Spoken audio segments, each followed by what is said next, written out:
Hello, the internet, and welcome to another episode of The Spit Take. My name is Jack O'Brien. I'm the editor-in-chief of Cracked. You know how an SNL sketch with a thin premise will occasionally get turned into a movie and everyone freaks out even though MacGruber was f***ing awesome? Well, when an ad succeeds, the advertising industry has the similar but more difficult job of trying to figure out how to build an entire fictional universe around the most unsustainable of premises. Hello, for $10,000, who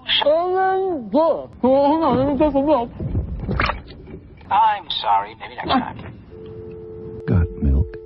Well, that might sound exactly the same as the SNL thing. They have no clue whether the first ad succeeded because it made people laugh or scared them or made them horny. I mean, they should know, it's pretty obvious, but a shocking amount of the time, they guess wrong.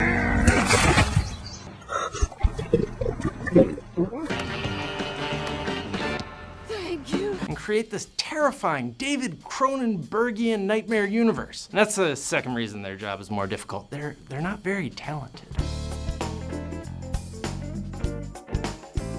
They first appeared in the 90s with an off-the-cuff joke blaming B.B. King for eating one of their fellow M&Ms. Blue M&Ms? Mr. King ate them. One bite, saw with my own eye. That one joke spawned an entire fictional universe of needy, sentient, smart-mouthed M&Ms who crave our attention, and who we in return want to eat. Like a dark meditation on the plate of farm animals, who I'd like to think we wouldn't eat if they could talk and fell in love with us. I'm really glad you came by. Why is that?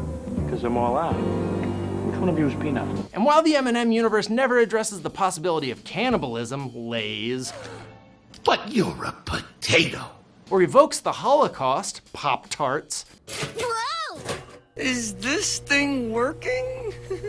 we do learn that M&Ms melt from the inside when they get horny, that they're prone to kidnapping each other and us, that they glory in the death of rival types of candy, playing with the body parts and splashing in the guts of a melted chocolate bar. And what is the other one? I would do anything for love, but I won't do that. Oh yeah, we're f***ing them.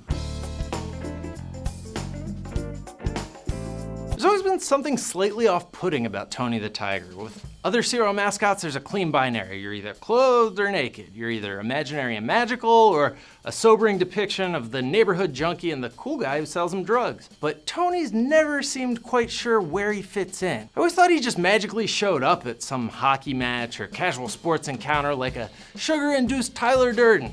Then he started guest coaching your Little League games, and people went along with it because, hey, he's getting a little older and didn't seem to have much to do. But at a certain point, the ads made the baffling decision to imply that Tony had a life before and after each commercial appearance as a lonely single male adult. Notice how the dads politely ignore him. Good job, man.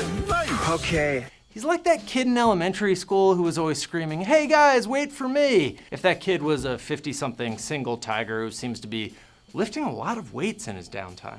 Hey sport, run ahead and fetch Dad's rifle, will ya? All right, now for the best part. Now, where were we? Got the balls? It's up, and it's good. And now he's in your f***ing house. Kellogg's Frosted Flakes. So every single time Tony randomly showed up in a kid's house, that's how he got in there, walking through the front door with a big weird smile on his face? Off the backboard.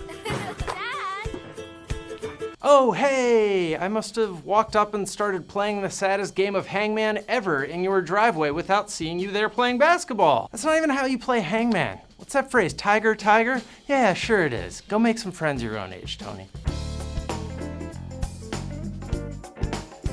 Showcasing an electronic miracle that fits in your pocket should be a pretty straightforward affair. You show the product, how much it costs, whatever marginally unique abilities it has. These ribs are insane. Hello? You gotta be kidding me. That's right, motherfuckers! We can now answer the phone while eating ribs. Your parents are gonna be like, what? Tiffany texted. Oh, I got it. Holy shit, you can read text messages with your finger? That's creepy as f. I guess it's hard to explain what's different about your phone without coming off as a little petty or an alien, which means it's time to let the advertisers go off prompter. Hello? Yo, Danny boy. Ben, is that you? Yep. Not only does this ad completely fail to show off the phone's features, but if you give a teenage boy hairy palms and then show literal crabs coming out of the pube-like hairs around his hand vagina, people are gonna think about what he's gonna do to his friend's mouth when he gets home later. Yo, you awake, bro? Also, weird choice to put the part words come out of down by the mouth and the part you speak into up by the ear, since that's not how phones work, but I'm sure they had their reasons. Oh, right, so the person representing the consumer in their ad could f the horrifying sci-fi metaphor they invented for the product they're supposed to be trying to sell. Man, that must be like marketing 101. Now a question for graduate level marketing courses. If you're the food industry, how do you get more money from people who are already consuming your addictive product at a rate that's become a national health epidemic? You can't show them eating more of your food. You probably can't even show how much they're eating already without grossing everyone out. And no, you can't just hold them up at gunpoint and take all of their money for the last time. What's spooky is that the entire food industry seems to have leapt to their feet and shouted the same weird-ass answer in unison. Drop dead Fred the food addiction, of course. If we create an irresponsible, grotesque, and occasionally violent imaginary adult or animal that externalizes their addiction, we make addictive behavior seem normal and absolve ourselves and our consumers of all guilt. I mean, Big Tobacco just bribed a bunch of doctors, but we could try this, I guess. If you replace the junk food they use to control their cravings with literally any street drug, those ads immediately become the most coherent metaphor to ever appear in an anti-drug PSA. Oh! Okay.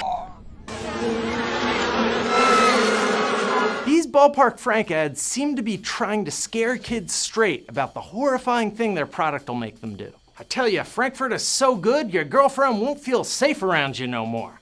Heck, you won't feel safe around yourself, mister. Just a few hours without one, boy, you won't be able to control the testosterone demon bursting out of your chest.